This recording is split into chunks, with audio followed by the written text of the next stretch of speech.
കാർഷിക സമൃദ്ധിയിലേക്ക് നയിക്കാൻ അനശ്വര സ്വയം സഹായ സംഘം. വർഷങ്ങളായി തരിശായി കിടക്കുന്ന പേരാമ്പ്ര ഗ്രാമപഞ്ചായത്തിലെ എരവട്ടൂർ കടുക്കുഴി കാപ്പിലെ തരിശുനിലമാണ് ഇവർ കൃഷിയോഗ്യമാക്കി വിത്തിറക്കിയത്. പേരാമ്പ്ര ഗ്രാമപഞ്ചായത്തിന്റെയും കൃഷിഭവന്റെയും സഹകരണത്തോടെയാണ് ഇവിടെ കൃഷി ആരംഭിക്കുന്നത്.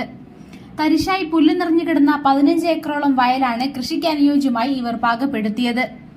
കഴിഞ്ഞ 10 വർഷക്കാലമായി കൃഷി മുടങ്ങിക്കിടക്കുന്ന തരിശുനിലങ്ങൾ നെൽകൃഷിയും മറ്റ് കാർഷിക വിളകളും ഉൽപ്പാദിപ്പിച്ച് മാതൃകാപരമായ പ്രവർത്തനങ്ങൾ നടത്തിവരുന്ന കൂട്ടായ്മയാണ് അനശ്വര സ്വയം സഹായ സംഘം എടവരാട്. കഴിഞ്ഞ വർഷം കേരള സർക്കാരിന്റെയും പേരാമ്പ്ര ഗ്രാമപഞ്ചായത്തിന്റെയും കൃഷിഭവന്റെയും സഹകരണത്തോടെ പഴയകാല നെല്ലിനമായ രക്തശാലി വിളയിപ്പിക്കുകയും അത് പേരാമ്പ്ര റൈസ് എന്ന പേരിൽ വിപണിയിൽ ഇറക്കുവാനും ഈ സംഘത്തിന് സാധിച്ചു. കടുകുഴി കാപ്പിൽ നെൽകൃഷി നടത്തുന്നതിന്റെ വിത്തിടൽ കർമ്മം പേരാമ്പ്ര ഗ്രാമപഞ്ചായത്ത് പ്രസിഡന്റ് VK പ്രമോദ് നിർവഹിച്ചു.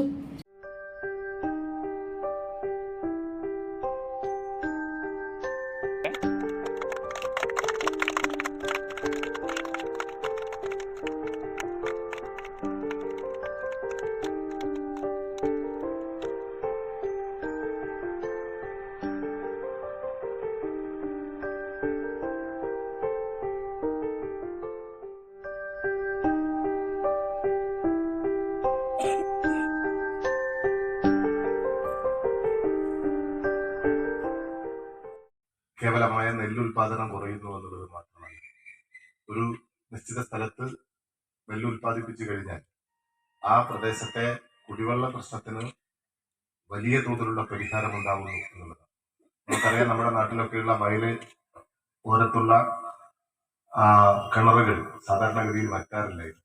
എന്നാൽ ഈ അടുത്ത കാലത്തായി നമ്മുടെ കിണറുകളെല്ലാം വറ്റി തുടങ്ങി. എന്താണ് വറ്റി തുടങ്ങിയത് എന്ന് പരിശോധിച്ചാൽ അവിടെയെല്ലാം നെൽകൃഷി ഇല്ലാതായതാണ് എന്ന് കാണാം. കാരണം നെൽകൃഷിയിലൂടെ കോടിക്കണക്കിന് ലിറ്റർ വെള്ളമാണ് നമ്മുടെ ഭൂമിയിലേക്ക് ഇറങ്ങുന്നത്. ഭൂമിയുടെ ജലനിരപ്പ്, ഭൂമിയിലുള്ള ജലവിധാനം അത് താഴ്ന്നു പോവാതിരിക്കാൻ സഹായിക്കുന്ന ഏറ്റവും പ്രധാനപ്പെട്ട ഘടകം നെല്ലുൽപാദനമാണ്. ഇടവരാട്ടെ അനശ്വര സ്വയംസഹായ സംഘത്തെ കുറിച്ച് പറയാതെ ഇവിടുന്ന് പോകാൻ വേണ്ടി പറ്റില്ല. കാരണം അത്രയേറെ സംഭാവനയാണ് കാർഷിക മേഖലയ്ക്കകത്ത് നൽകിക്കൊണ്ടിരിക്കുന്നത്. അതിന്റെ എല്ലാ പാടശേഖരങ്ങളിലേക്ക് നിങ്ങളുടെ കൂടി അനശ്വരയെ പോലുള്ള സംഘങ്ങളുടെ ഇടപെടൽ ഉണ്ടാവണമെന്ന് മാത്രം പ്രതീക്ഷിച്ചുകൊണ്ട് വളരെയേറെ സന്തോഷത്തോടുകൂടി ചടങ്ങ് ഉദ്ഘാടനം ചെയ്തതായി പ്രഖ്യാപിച്ചു. ചടങ്ങിൽ ഗ്രാമപഞ്ചായത്ത് അംഗം KK പ്രേമൻ അധ്യക്ഷത വഹിച്ചു. കൃഷി ഓഫീസർ നിസാം അലി, കൃഷി assistant ER Jayesh, R Ahaljith, TK Balagopalan, KV Sankaran Nair, MK Narayanan, N Padmajan, O Rajeevan, AK Avinash, Dhan foundation ഉദ്യോഗസ്ഥരായ അനഘ ബാബു, അഞ്ജു തുടങ്ങിയവർ സംസാരിച്ചു. രാജൻ K ഐശ്വര്യ സ്വാഗതം പറഞ്ഞ ചടങ്ങിന് E സജീവൻ നന്ദിയും പറഞ്ഞു. Aryalakshmi, Truevision news, Perambra.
Boche Gold and Diamonds. Buy now, pay later.